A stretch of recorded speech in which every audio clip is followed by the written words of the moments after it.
Good morning, all of you. Welcome to our Max Ma'am channel. Wish you all the best. இன்னைக்கு நாம பார்க்க போறது 12th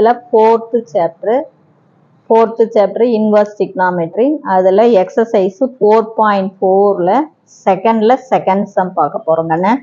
பார்த்துக்கோ. Sin inverse of -1 plus cos inverse of 1/2 plus cot inverse குள்ள 2. எல்லாம் கவனமா பாருங்க. இது இந்த வேல்யூ மூணு வேல்யூ கண்டுபிடிச்சு ஆட் பண்ணணும். இவ்வளவுதான். இப்போ நமக்கு இதை பாருங்க.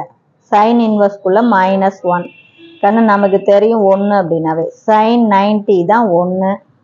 அப்போ சைன் ஆஃப் -90 -1.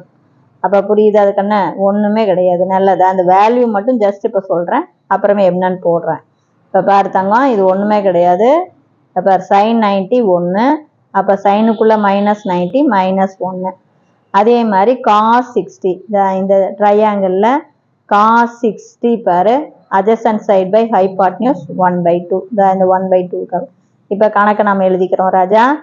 சைன் இன்வர்ஸ் அப்படியே போட்டுக்கிறோம். -1க்கு பதிலாக அந்த -1க்கு பதிலாக சைன் -90 ப்ளஸ் காஸ் இன்வர்ஸ் இந்த 1/2க்கு பதிலாக காஸ் 60. இது கண்டுபிடிக்க முடியாது தாங்க, இதை அப்படியே வச்சுக்க வேண்டியதுதான். அப்போ காட் இன்வர்ஸ் ஆஃப் 2. இப்போ இதை காட் அப்படின்னா பாருங்கன்னா இது டேனுக்கு opposite side by adjacent side கண்டிப்பாக 2 வராது. இதை அப்படியே வச்சுக்கோ. இங்கே சைன் இன்வர்ஸ் சைனும் கேன்சல் ஆகி -90, காஸ் இன்வர்ஸும் காசும் கேன்சல் ஆகி +60. இது அப்படியே தான் இருக்கும். அப்போ தேர்ஃபோர் இதை சிம்பிளிஃபை பண்ணினா பெரிய நம்பருடைய குறி மைனஸ் 90ல் 60 போச்சுன்னா 30. அப்போ இது வந்து பாசிட்டிவ்னால முன்னாடி எழுதிக்கிங்க. காட் இன்வர்ஸ் ஆஃப் 2 இதை சிம்பிளிஃபை பண்ணும்போது -6/30. அப்போ காட் இன்வர்ஸ் ஆஃப் 2 -30 π/6ன்னு போட்டுக்கலாம். இப்போ புரியுதா தங்கம்? இப்படியும் போடலாம், அல்லது இதை ஏன்னு எடுத்து இது பின்னு எடுத்து இது போட முடியாது, அப்படியும் போடலாம். കാരണം நீ எப்படி போட்டினாலும் ஒன்று தான். ஏன்னு எடுத்தினாலும் சைன் ஏ -1ன்னு வரும். அப்போ சைன் -90 அப்படின்னு தான் வரும். நான் சொல்கிறது புரியுதா? சைன் 90 1 தங்கம். அப்போ சைனுக்குள்ளே -90 -1. நீ எப்படி போட்டினாலும் உனக்கு ஈஸி தாங்கன்னு. இது ஏன்னு எடுத்தீங்கன்னா சைன் ஏ ஈக்குவல் டு -1 வரும். -1க்கு பதிலாக சைன் -90 போடுவேன். அப்போ ஏ சைன் கேன்சல் ஆகி ஏ ஈக்குவல் டு 90 டிகிரி தான் வரும். இப்போ புரியுதா? நான் அதை அப்படியே போட்டிருக்கேன். இவ்வளோதான்.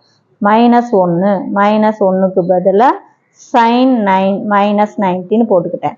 1/2க்கு பதிலாக காஸ் 60ன்னு போட்டிருக்கேன். சைன் இன்வர்ஸ்குள்ள சைன் ஆஃப் -90, இது காஸ் இன்வர்ஸ்குள்ள காஸ் ஆஃப் 60. இதுக்கு கண்டுபிடிக்க முடியாது, அப்படியே வச்சுக்கிறோம். இது முக்கியமான கணக்கு சாமி. இதில் ஏதாச்சும் உனக்கு தெரியலைன்னா கேளுங்க. புரியுதா தங்கம்? தேங்க்யூ.